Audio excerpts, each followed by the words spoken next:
Hi, I'm Jeremy Wilker, and I'm a filmmaker and a pretty avid board gamer.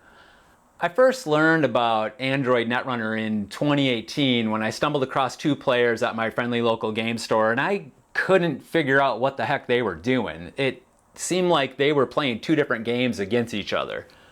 Well, they graciously showed me the ropes, and I was instantly hooked and went out and bought myself a bunch of my own Netrunner.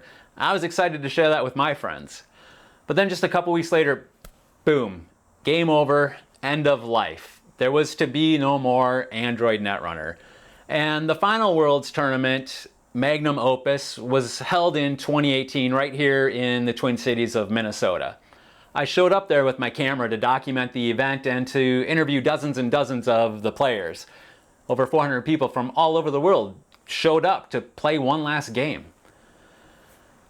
And that footage sat on my hard drive until spring of 2025 when I was between a couple of jobs. And I started cutting it together and I realized I had captured a very compelling and compassionate story about the player community. And I could have released that and it would have been a nice little nutshell about the end of Android Netrunner, but that wasn't the end of the story. The players didn't stop. They kept playing the game. They formed their own nonprofit. They published their own compatible expansions to the game they love. And so I'm going to tell the rest of the story. I'll be traveling to Edinburgh, Scotland for this year's Worlds 2025 tournament. And I invite you to join me to come along for the journey. I'm sure it's going to be interesting. I've never been to Scotland before. And if you care about Android Netrunner, or even if you just are a board gamer in general and want more board game content, then join me on this journey. If there's any way you can help out the project, there's links and information in the description down below. But until then, check out some of this footage and we'll see you soon.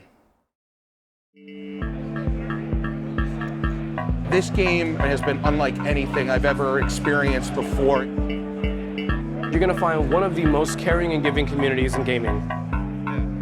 I've never played a game quite like Netrunner, and I've never been part of a community quite like Netrunner.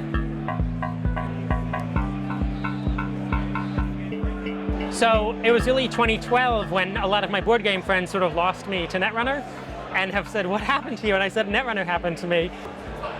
I describe it as, so I'd say it's a fast-paced, exciting game of like high-stakes maneuvers where one person's the hacker and one person's a giant corporation that's kind of bad and evil. And like you're trying to hack into their servers and the corp is trying to put defenses down. This is a two-player asymmetrical card game where it's an elite hacker versus a mega corporation. And the idea is that the runner is trying to prevent the corp's agenda from going through, and the corp is trying to push through their agenda before the runner can thwart them. So we are here at the Netrunner World Championship. This is the last World Championship that will be running for the game. It's called the Magnum Opus. It makes me really sad because Netrunner is a really good game. It was pretty devastating. I was really, really upset by it.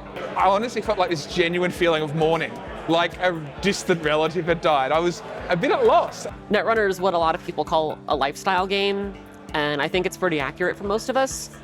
And so it was very abrupt and out of nowhere to most of us. I mean, what really broke me down wasn't the death of Netrunner so much as the thought that I wouldn't see some of these people again after this weekend.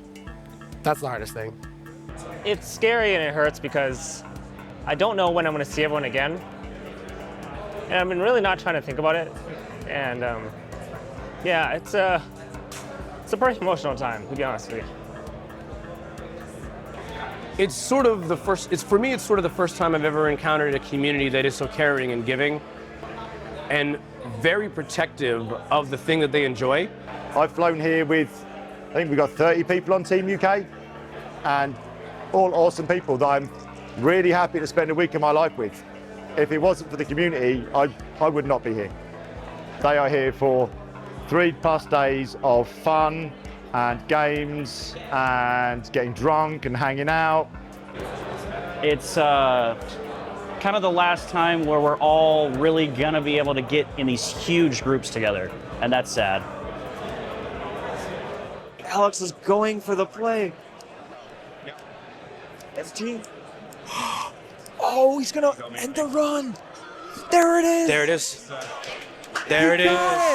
Wow. Beckett pulling Yes. out the win with the anti-ability, getting Excalibur on the board.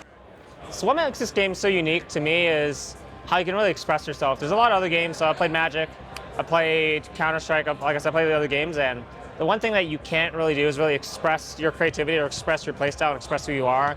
I've never played a game that allows you to express yourself as a person in such a way as Netrunner. When you look at the runner identity spread across the board, you see a lot of groups that aren't represented in traditional mainstream media. And not only are they present, but they're cool and they're strong and they're capable of doing all these amazing things. There is a lot of diversity in the community and it reflects the game. And I think that's why a lot of diverse people are attracted to the game.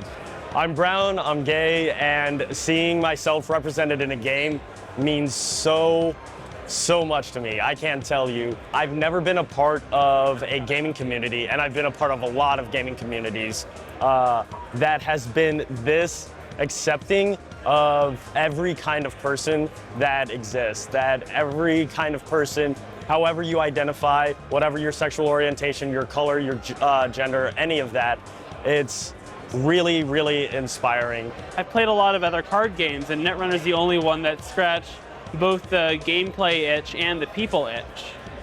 We've got a space in tabletop gaming where we can all play this game we love, but everyone also gets to feel like they belong in it, and that they're not just showing up to a store to play a card game, but they're a part of the community, and they can be comfortable and know that they're safe and welcomed in it.